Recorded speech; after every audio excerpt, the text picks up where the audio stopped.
It's funny how life works. Have you ever thought about how a single tiny moment from your childhood can end up shaping, well, everything? It's almost always the smallest memories that carry the most weight. Well, today we're going to dive into one of those exact moments. This is the story of a 4-year-old girl named Betty Carringer, and how just 5 minutes on a chilly January day ended up echoing through her entire life. All right, so let's set the scene. Picture it. New Year's Day, 1924. We're at the San Diego Zoo, which, back then, was still pretty new. It was basically this growing collection of animals that were left over from a big exposition in 1915. It was a place filled with a lot of dirt, a ton of hope, and a few real wonders. And get this, to get into the zoo, an adult had to pay a whole 25 cents. But for kids like our 4-year-old Betty, it was totally free. Yep, a different time for sure. So who was on this big family outing? We've got little Betty, of course. Then there's her dad, Lyle, her mom, Emily, and her grandmother, Georgiana. It was actually Lyle who had announced the big plan at breakfast, a special trip to the zoo, just like he'd promised his daughter. So they all hop into their Model T and head over to Balboa Park. This place was basically their backyard, full of these gorgeous Spanish-styled buildings, and tucked away in a corner of this familiar playground was the zoo, and inside the zoo was an elephant. But as the family got closer to the elephant ride, well, all that excitement Betty had been feeling, it just vanished. And in its place was this sudden, overwhelming wave of pure 4-year-old fear. And I mean, you can totally see why she was so terrified, right? In all her picture books, elephants were just these flat, friendly drawings. But this was Joy, an actual Asian elephant. It was a living, breathing mountain of wrinkled gray skin, bigger than their car, probably bigger than their house. And this is the pivotal moment. Her dad, Lyle, sees the fear in her eyes. So he crouches down to her level, uses his little pet name for her, Betty Bug, and just asks this simple, gentle question. And right there, Lyle makes her 2 promises. First, that he'd be with her and nothing bad would happen. And second, that this scary thing would actually turn into a really great story one day. And Betty, who trusted her dad more than anyone, made a choice. She decided to believe him.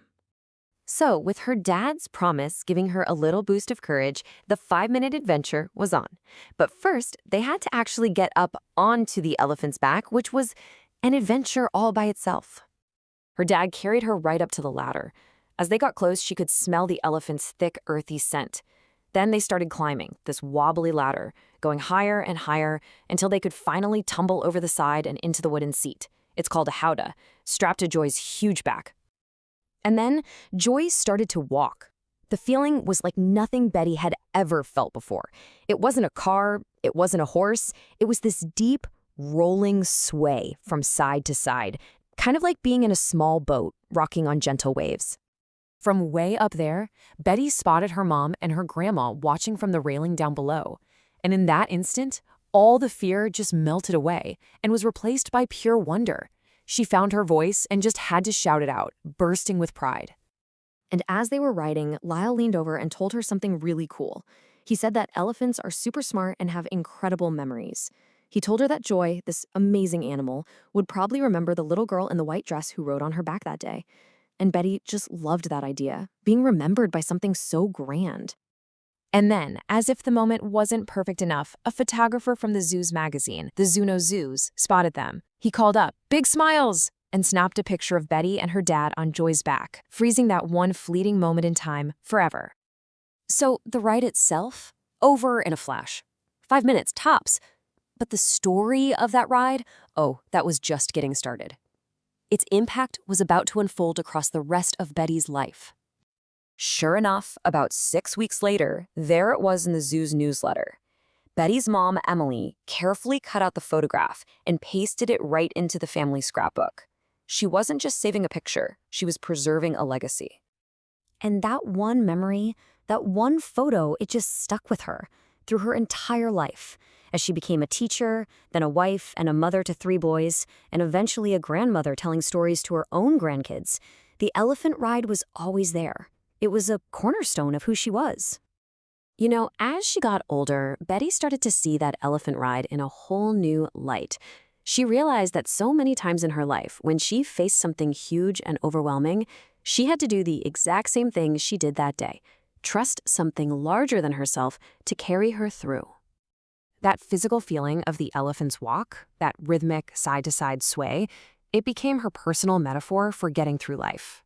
There was gonna be some rocking, some uncertainty, for sure, but as long as she held on, she knew she wouldn't fall. So when you boil it all down, what did those 5 minutes really mean? Well, it was about so much more than just an elephant. It was about trusting her dad's love. It was about knowing her family was down there cheering her on. It was about finding the courage to do something scary. And ultimately, it was about that feeling of being carried safely by a strength greater than her own.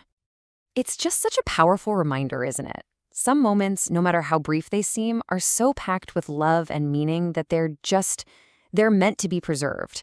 They become the stories we tell ourselves about who we are. And Betty's elephant ride was definitely one of them. And that really leaves us with a question to think about. We all have these moments, big and small. So what about you? What 5-minute memory from your life has helped shape the person you are today?